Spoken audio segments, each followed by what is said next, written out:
Yes, it's the Homegrown Extra. We do this every week. And this week, I'm even more excited because, John Laird, we have a special guest that's going to be here with us on Zoom every single day. Someone I'm a big fan of, someone that I think I first saw playing during South by Southwest. There were drums and instruments being passed around amongst the crowd. Absolutely blew me away. Why don't you tell everyone who our esteemed guest is? Yeah, today, just like you said, was one of my favorite local artists as well, or just favorite artists anywhere. He's a great guy. He's a great talent. It's Mobley. Mobley, how are you? I'm good. Thank you so much for having me. Mobley, you've got an EP due out this Friday. It's called Young and Dying in the Occident Supreme. You've been sitting on this for a little bit, so I'm assuming you're ready to get this into the world. Very, very ready. So we're anxious to hear it, which is why we're going to play a song off the EP every day this week. So tune in and you'll hear the whole EP by the end of the week, and then you'll be just that far ahead of everyone else, which is the point of Homegrown and everything that CJ and I try to do. So yeah. Mobley, today, song number 1 is James Crow. Tell us about it. Yes, James Crow is a song that is about a lot of things, but most pressingly about racism. And I tried to kind of condense a complex subject down into the length of a 3.5-minute song and make it fun to dance to. Is there a fever worse than faith? And you know what you lost, 'cause it's gone from the beginning. And I can feel it in the way that you are when you're on.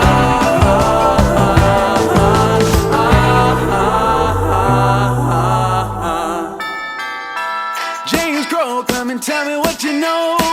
James Crow, you're a devil in a daydream. James Crow, can you walk it for me slow? Sing it, take it all back now, take it all back now. Now, Mobley, I'm terrible at interviewing artists, so one of the big things I do is I take questions from the audience, which is, if you've ever seen Krusty the Clown, this is terrible. But I got a couple of questions I want to ask you, and the first one comes from Cassandra, and she won a curbside concert from you this summer and wants to know if you're ever going to do curbside concerts again and kind of where that idea and thing came from. Yeah, I probably will do them again. Hopefully we won't need them for very much longer, but the idea came from, it was in the height of the lockdown this summer, and I wanted to find a way to safely connect with people without drawing a crowd, without risking people's health, but also being able to facilitate that kind of in-person connection. So I drove around the city and played concerts from 20, 30 feet out in front of people's houses. I probably will do them again. I will probably charge money next time because it's a lot of work. a lot of setup. Takes up a lot of gas. The next question I'll ask you comes from Whitney, and it's one of my favorites. What is the dumbest instrument and why? I expected the question to keep going, and then it was over. No, that's it. That's all you get. What is the dumbest instrument? And we are asking someone who plays 85 instruments. So, are there any that you think are actually dumb, Mobley, or are you always like, I'll play it? I really like a lot of instruments. I would say probably the dumbest instrument, and I can't remember the name. Maybe you guys will remember it. It's also kind of a cool instrument. It's in the shape of a musical note, and you like squeeze this ball and a mouth opens. And it's this like synthy whine. It's really dumb looking and really dumb sounding, but I bet in the right song it would sound great. The automotone is a silly singing synthesizer that vomits out musical notes.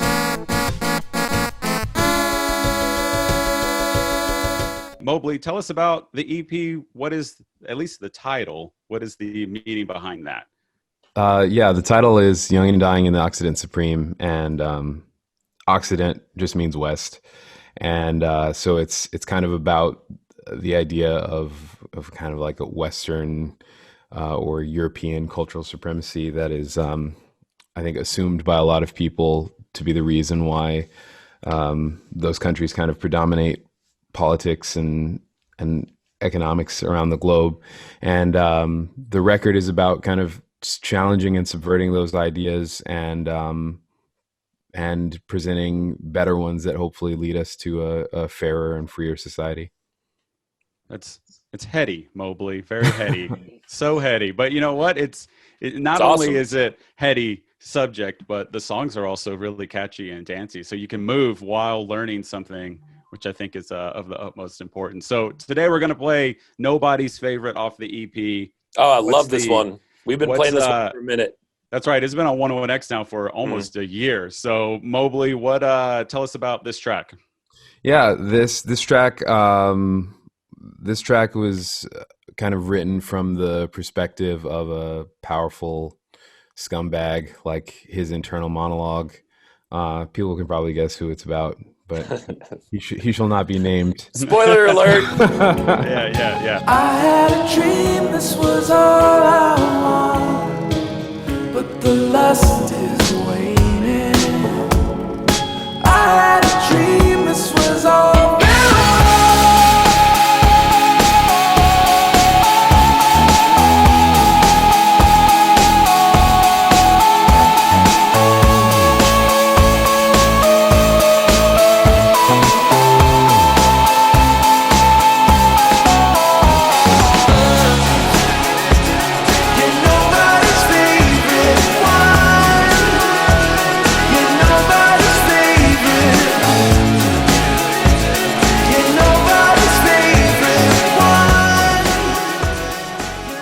all this week we're playing a song off the brand new EP, Young and Dying in the Occident Supreme, which is out tomorrow on Friday. We've worked our way through 3 of them. Today is the 4th one. It's called Lost Boys, Occidental Death. Mobley, give us the quick rundown on that one.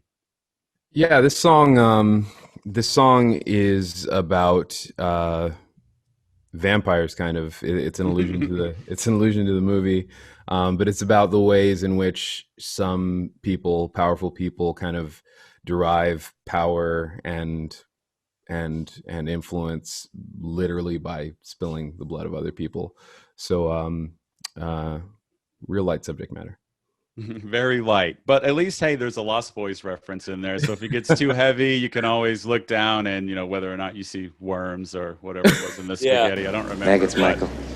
You're eating maggots. How do they taste? So we are here with Mobley. Mobley, the EP is finally out. How do you feel? Relieved. We thought it was going to come out in April 2020, and here we are in February 2021. I know you and I had a release show lined up to do together, and that was going to be April or May of last year, and now here we are, almost a full year later. Yeah, what a journey. Last year doesn't count, so I think that's all right. Before we get into the new song, Mobley, where can everyone find you on the internet? Where do you kind of want to direct people to go to get the EP or to follow you, Instagram, Twitter, whatever you prefer, before I forget about that? Yeah, everything's Mobley Who. So MobleyWho.com, and then at Mobley Who on all the socials. I love that you didn't have to do an underscore or some kind of weird different thing for everyone. Right. Good. Yeah, some jerk named Chris Davies has CJ Morgan, so I've had to use CJ Morgan everywhere.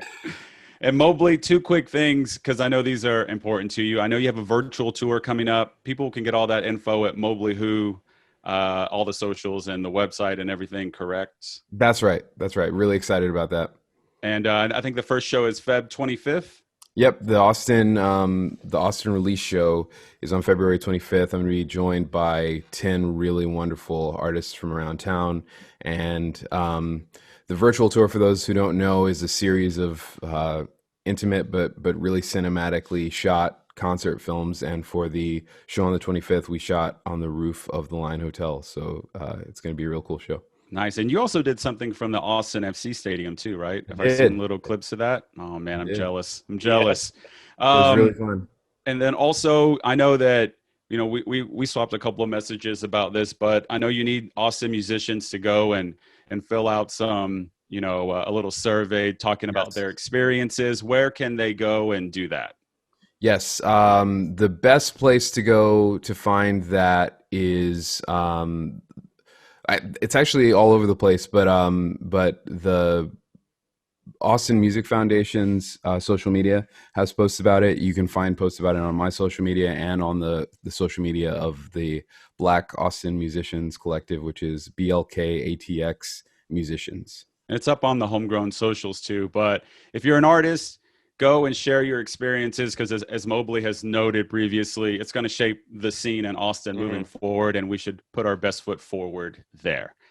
Now, with all of that out of the way, Ooh, Mobley, we're let's play the last remaining song on the EP that we have not gotten to yet. It's the brand new single for the EP. It's called Mate. Tell us about it. Yeah, I really love this song. I don't write a lot of love songs. My songs are usually about much sadder things, but I wrote this song about my wife, and we lived together, but I didn't want her to hear it until it was done. So I made up a bunch of errands for her to go run. And in the 2 or 3 hours while she was gone, I scrambled to record it and then played it for her when she got back. And that's basically the version that everybody's about to hear.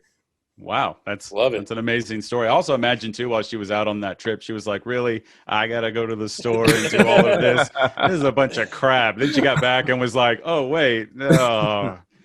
At least that's how my wife would be. So that's how it went down. Yeah, I figured. All right, Mobley, thank you so much for joining us.